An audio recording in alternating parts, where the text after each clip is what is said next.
Assalamualaikum warahmatullahi wabarakatuh. Perkenalkan, nama saya Muhammad Musa ini selaku mahasiswa pendidikan bisnis Universitas Negeri Jakarta. Jadi saya akan mempresentasikan skripsi saya berjudul Menjual Keberkahan ke Persepsi Generasi Z terhadap Komunikasi Agama pada Produk yang Mineral dan Garam di DKI Jakarta. Pertama, latar belakang. Agama pada dasarnya adalah perangkat kepercayaan dan nilai yang membimbing cara hidup manusia. Agama berfungsi untuk mengikat individu dalam kesadaran kolektif yang menjaga tatanan sosial dan memberi dukungan moral. Namun pada beberapa tahun terakhir, fenomena komersialisasi agama semakin marak di Indonesia. Nama ini sering disebut sebagai bentuk pamuk agama, di mana kondisi nilai agama tidak lagi diperhatikan secara mendalam, melainkan dikomersialkan untuk kepentingan ekonomi. Fenomena ini sangat menarik jika dikaji dengan kaitannya generasi Z, yang dikira sebagai generasi yang kritis. Namun secara sosial, dibentuk oleh lingkungan keagamaan.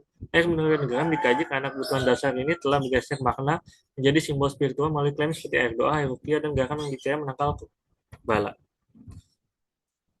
Identifikasi masalah. Munculnya fenomena komunikasi agama di masyarakat, di mana nilai-nilai religius digunakan untuk meningkatkan penjualan produk. Belum jelasnya batas antara praktik bisnis yang etis dengan manipulasi nilai agama. Ada potensi pengaruh komunikasi agama terhadap cara pandangan generasi Z. Sebenarnya penelitian yang mengkaji fenomena tersebut. Tanya penelitian satu, bagaimana persepsi generasi Z di Jakarta terhadap fenomena komunikasi agama yang muncul melalui produk kebinekaan dan garam yang diklaim mengandung keberkahan. Faktor apa saja yang bakal bicara dan panjang sikap generasi Z terhadap permasalahan ini? Bagaimana implikasi fenomena ini terhadap pemahaman generasi Z tentang etika bisnis dan nilai religius? Tujuan penelitian, mengidentifikasikan persepsi generasi di Jakarta terhadap fenomena ini, mengidentifikasi faktor yang pengaruh pandangan sikap generasi terhadap pemasakan fenomena ini, memberi gambaran mengenai implikasi fenomena komunikasi agama terhadap pemahaman generasi tentang etika dan nilai religius lingkungan masyarakat urban. Maka bagi pendidikan untuk memperkaya studi ilmiah untuk pelaku usaha, memberikan pertimbangan dalam merancang strategi masyarakat yang beretika, generasi muda mendorong pemikiran kritis dalam evaluasi produk, bagi pemerintah masukan untuk mengusung kebijakan terkait promosi tersebut.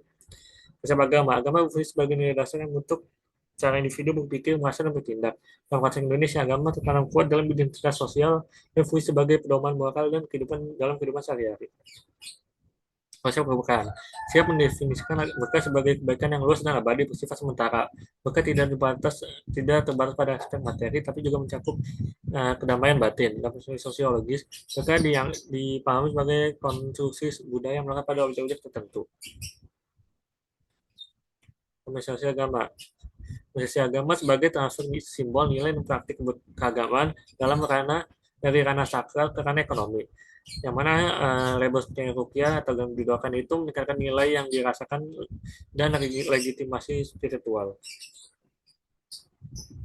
Persepsi generasi Z menuju pada individu yang lahir 1997 hingga 2012 yang merupakan demografi signifikan di Indonesia. Kesini dicirikan pola pikir yang kritis dan adaptif, serta kemampuan proses mengelola informasi. Dalam masa agama, generasi Z tidak mencocokkan diri dari agama, namun menafsirkan dengan cara lebih personal dan fleksibel. Teori plan behavior. Ini menjelaskan bahwa perilaku manusia tidak secara spontan, melainkan muncul melalui proses pertimbangan rasional. Individu niat yang berfungsi sebagai indikator utama perilaku. Berikut ada beberapa penelitian terdahulu. Selanjutnya adalah waktu dan lokasi. Lokasi dilakukan di Jakarta dengan fokus pada generasi Z sebagai populasi sasaran. Waktunya ini dilakukan dari November 2025 hingga April 2026. Pikiran informal.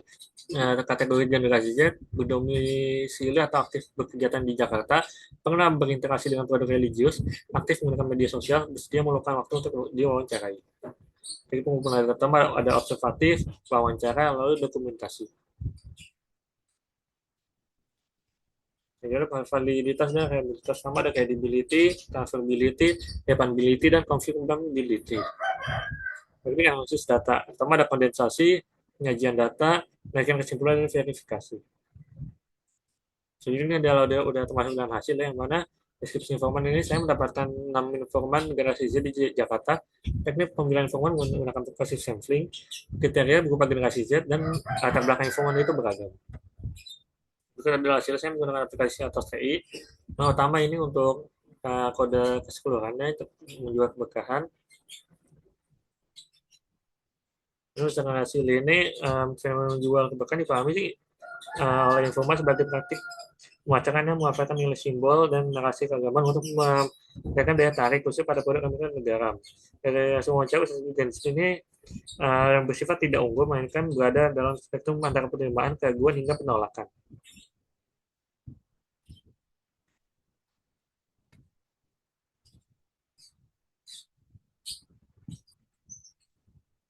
Jadi ada analisis untuk pada persepsi keberkahan. Karena persepsi keberkahan ini muncul karena keberkahan itu tidak dipahami secara tunggal oleh informan, mereka terbentuk melalui berbagai pengalaman, keyakinan, dan interpretasi yang berbeda. Beberapa informan memaknai keberkahan sebagai pengalaman spiritual bersifat personal, sementara yang lainnya pada sebagai bentuk sugesti atau strategi pemasaran.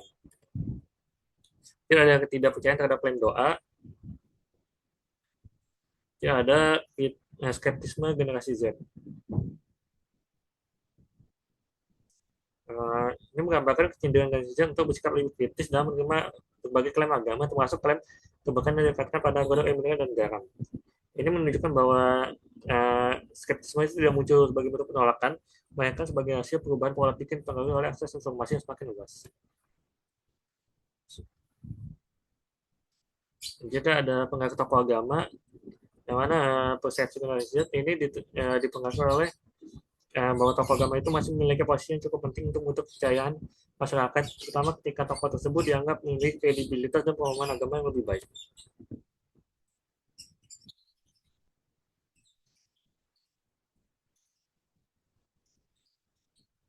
Jadi ada paparan media sosial, mana pengembangan media sosial dan teknologi telah mengubah cara pandang masyarakat memperoleh dan mengolah informasi dan terutama tanpa produk religius. Berbeda dengan generasi sebelumnya, generasi Z ini hidup dalam lingkungan digital yang mereka mengakses sumber informasi dalam waktu yang singkat. Nah, seperti AI dan teknologi lainnya itu menunjukkan bahwa tidak hanya berfungsi sebagai sarana produk, tapi juga ruang diskusi dan evaluasi. Jadi ada hasil triangulasi sumber, mana mayoritas informan sepakat bahwa simbol agama masih berpengaruh, media sosial mempengaruhi persepsi, analisis lebih kritis, yang merupakan tidak boleh berlebihan, tujuan dan separasi penting dalam pemasaran. Sebut adalah untuk rumusan masalah satu ini sudah dijawab, yang pertama persepsi informan itu beragam, didominasi oleh pandangan kritis dan rasional, atau bahkan dianggap bersifat personal dan spiritual, komunikasi agama dipandang potensi menggeser makna religius. Ini ada rumusan masalah dua, itu faktor internalnya itu pengalaman pribadi, tingkat religius, sikap terhadap kebutuhan, faktor eksternalnya juga sosial, tokoh agama, media digital, akses informasi. Untuk rumusan masalah tiga itu implikasinya agama tidak boleh dijadikan alat untuk mencari keuntungan semata, kejujuran menjadi aspek penting, transparansi menjadi tuntutan konsumen, klaim spiritual harus dapat dipertanggungjawabkan.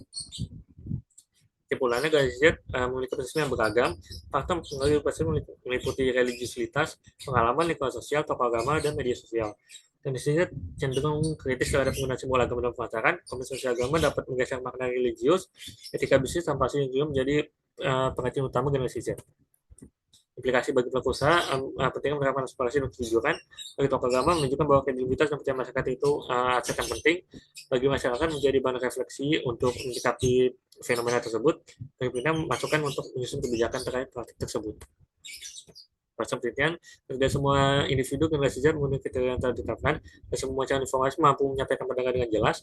Hanya dilakukan pada generasi Z di Jakarta menggunakan pendekatan kualitatif hingga jumlah informan terbatas. Ada kecenderungan informan berhati-hati dalam capaian pendapat karena agama adalah isu sensitif. Kemudian memperluas cangkupan wilayah, melakukan perbandingan antar generasi Z, antar generasi, memperluas objek kajian, mengkaji secara lebih spesifik, pekan media sosial dan lain sebagainya. Ini sekian presentasi dari saya. Kurang lebihnya mohon maaf. Terima kasih. Wassalamualaikum warahmatullahi wabarakatuh.